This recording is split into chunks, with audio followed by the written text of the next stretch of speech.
بسم الله الرحمن الرحیم. ما بعد از تحلیل تصمیم گیری مدیران در شرکت ها و سازمان های خصوصی میریم دنبال مدیریت کسب و کار و بهره وری.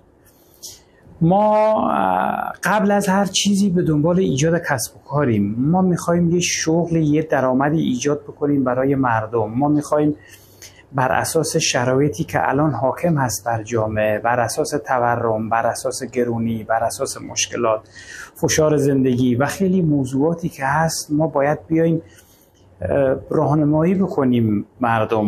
ما باید مشاوره بدیم. ما باید به یه شکلی عمل بکنیم که هر کسی میاد ورود میکنه به یه شغلی و یه کسب و کاری بتونه موفق بشه، بتونه نسبت درآمدش نسبت به هزینه‌هاش رو بررسی بکنه، بتونه بیاد در مقیاس زحماتی که داره میاد میکشه، در مقیاس با سرمایه گذاری که میکنه، هزینه اجاره مکانی که داره و اون کاری که روزمره داره انجام میشه، راندمانش به یه شکلی باشه که روز به روز شرایطش بهتر بشه، روز به روز درآمدش بهتر بشه و یه افقی در زندگی به سمت پیروزی، یه افقی به سمت رشد و ارتقا رو در خودش ببینه.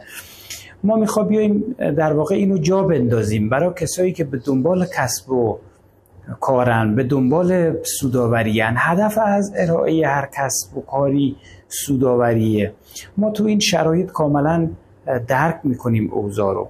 ما میخوایم بیایم این تحلیل رو به یه شکلی انجام بدیم که هر کسی بیاد بر اساس تخصصش، بر اساس تواناییش، بر اساس استعدادش، یه چیزی که در خودش سراغ داره، یه چیزی که بر اساس نیاز مردم رو بررسی بکنه، یه چیزی رو که بیاد بگه که من میتونم نیاز مردم رو در این خصوص برآورده بکنم، به ازاشم بیام یه درآمدی برای خانواده‌ام، یه کسب سودی برای زندگیم به هر حال به دست بیارم. ما به دنبال اینیم که بیایم این شرایط رو در واقع فراهم بکنیم.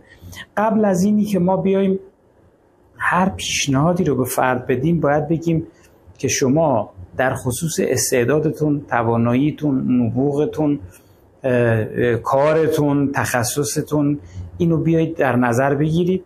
بعد بیایید سرمایه گذاری اولیه‌ای که دارید رو در نظر بگیرید. بعد بیایید مکان کارتون رو در نظر بگیرید. بعد بیایید اجرا و کارتون رو شروع بکنید. بعد این شرایط رو بر اساس برنامه ریزی، بر اساس مدیریت، بر اساس شرایط کاری، بر اساس مدیریت مالی، بر اساس انتظار مشتری، بر اساس شرایط بازار و رقبا، بر اساس سیاست‌های اجرایی دولت، بر اساس کسایی که میان در این کار شما در واقع ذینفعن و سود میبینن. ما قبل از اینی که خودمون به سودآوری برسیم باید سود برسونیم به خیلیا و وقتی موفق بشیم این کار رو انجام بدیم، روز به روز در کارمون رشد و پیشرفت میکنیم.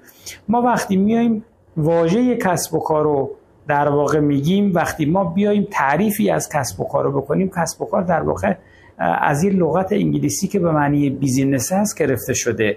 ما میگیم کسب و کار تعریفش اینه که ما به ازای هر گونه خدماتی، ما به ازای هر گونه تولید یه محصولی، ما به ازای انجام هر کاری برای شخصی، برای اشخاصی، برای جامعه، هدفی که مد نظر ماست، ما در واقع وقتی میاییم این خدمات رو انجام میدیم و یه سودی رو در واقع حاصل کارمون به وجود میاد، اونو میگیم کسب و کار. در واقع کسب و کاری راه اندازی شده. خب حالا این کسب و کارها بر اساس شرایطشون، مقیاسشون، اندازهشون، مکانی که اجرا میکنیم، اینا با هم متفاوتن.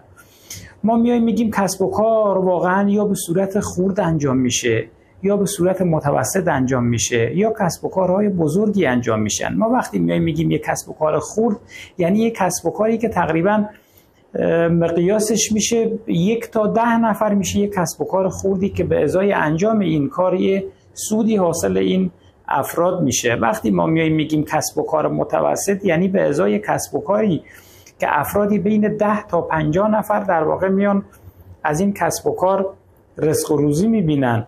و وقتی که میگیم کسب و کار بزرگ، در واقع میشه یک کسب و کاری بین 50 تا 250 نفر. وقتی که کسب و کار بزرگی باشه، در واقع 50 تا 250 نفر از این اجرای این کسب و کار سود میبینن، درآمد حاصل میشه. خب حالا ما میگیم کسب و کارها رو به چه شکل انجام بدیم؟ ما میگیم کسب و کارها یا به شکلی هستند که ما میتونیم خانوادگی انجام بدیم